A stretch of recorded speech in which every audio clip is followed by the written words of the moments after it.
So today I wanted to talk to you all a little bit about ADHD and the perimenopause and menopause. And the reason I wanted to chat with you about it is because in the last few weeks, I've seen a number of women seeing me in the clinic, and they are feeling that the perimenopause is unmasking what they suspect is ADHD. So ADHD is probably something that you've maybe heard of. It stands for Attention Deficit Hyperactivity Disorder.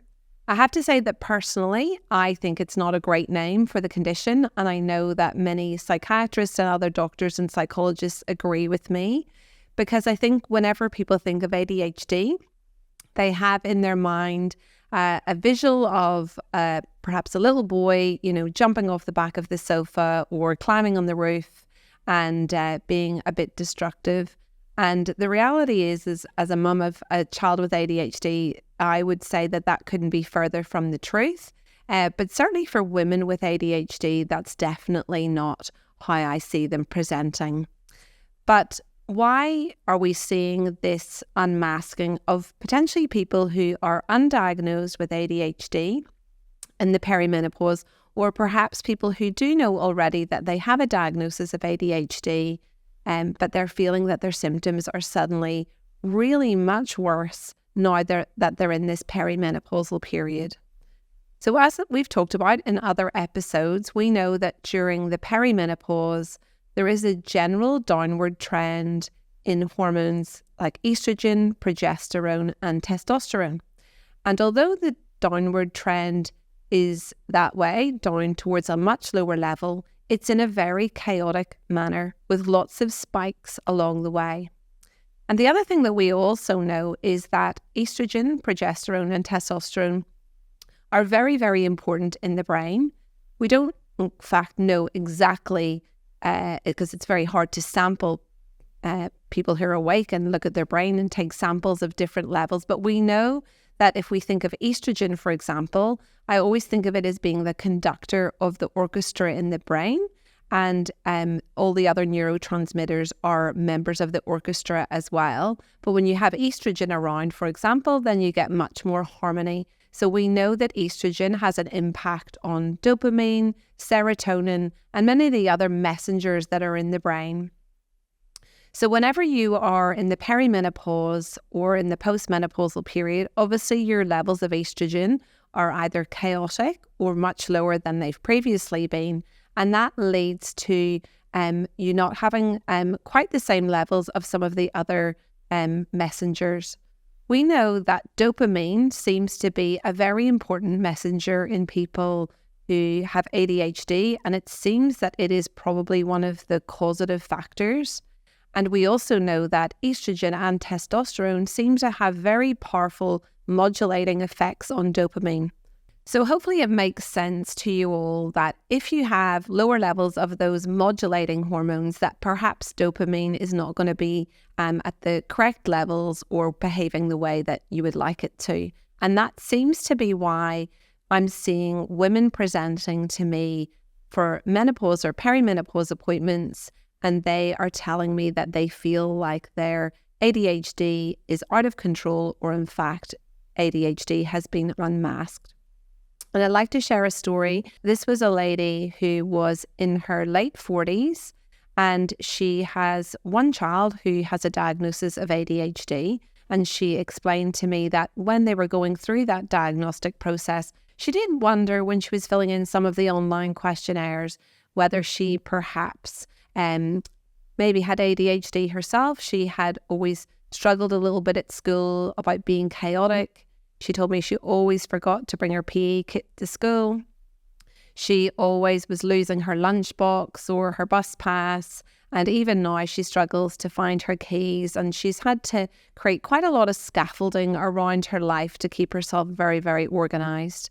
But what she had found in the previous sort of 8 to 9 months, as she was on a bit of a perimenopausal roller coaster with lots of symptoms, including struggling to sleep, hot flushes, dry skin, dry eyes. She had a horrible hip pain and all the symptoms that were quite classic of the perimenopause.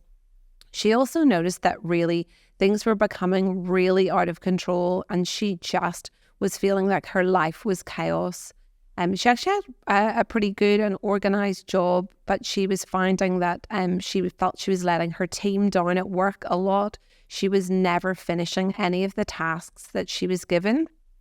Her mind was constantly racing and she was always moving to the next task, having never completed anything.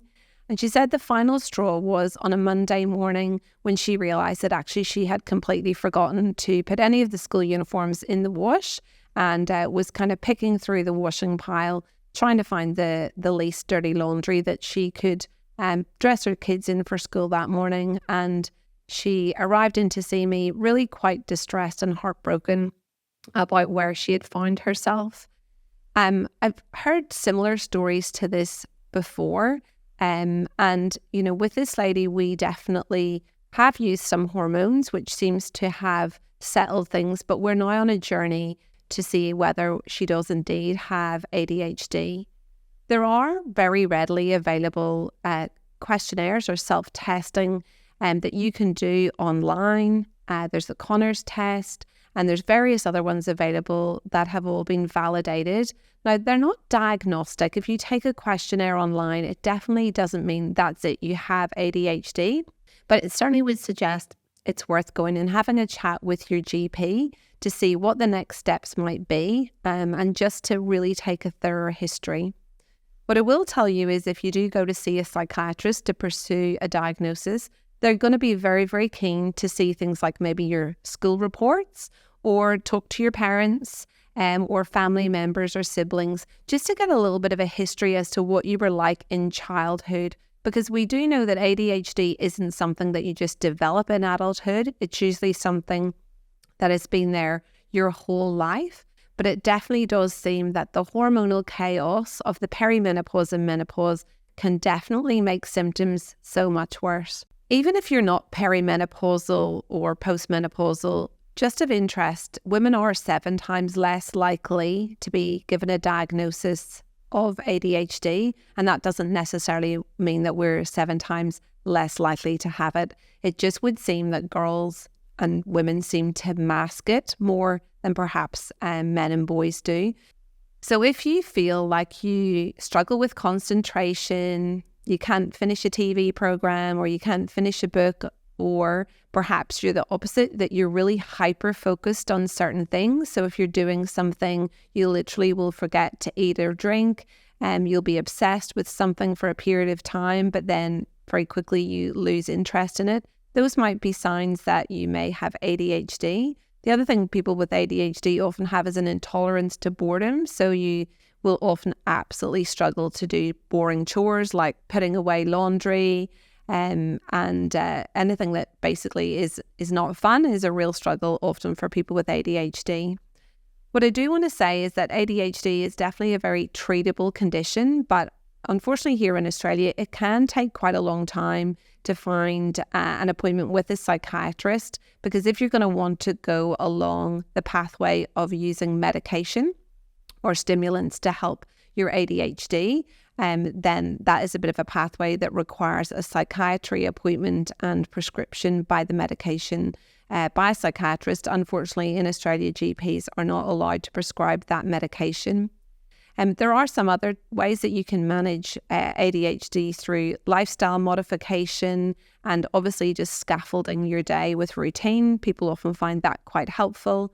Making sure that you are sleeping plenty and making sure you're not overstimulating yourself with screens seems to be very helpful as well. I also want to say and acknowledge that people with ADHD are some of the most talented people out there.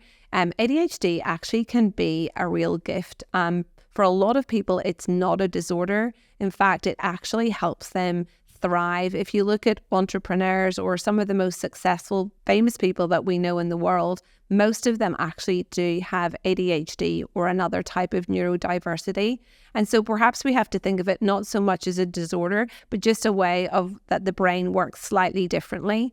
So even if you were to do the questionnaire online and it sounded like you had ADHD, it's not causing you any problems and it's not causing you any deficits or impacting your relationships or your work, you don't need to do anything about it. You just need to embrace who you are, that's how your brain works, and that's fine. So in finishing, if you feel that you are having worsening symptoms with your perimenopause and you're feeling that all the wheels are falling off in terms of organization, focus and concentration, let's think about, could it be ADHD, and whether that might be something you want to pursue with your doctor. I hope this helps. If you enjoyed this episode, I'd really love you to leave a review or share with someone who you believe would benefit from hearing this conversation.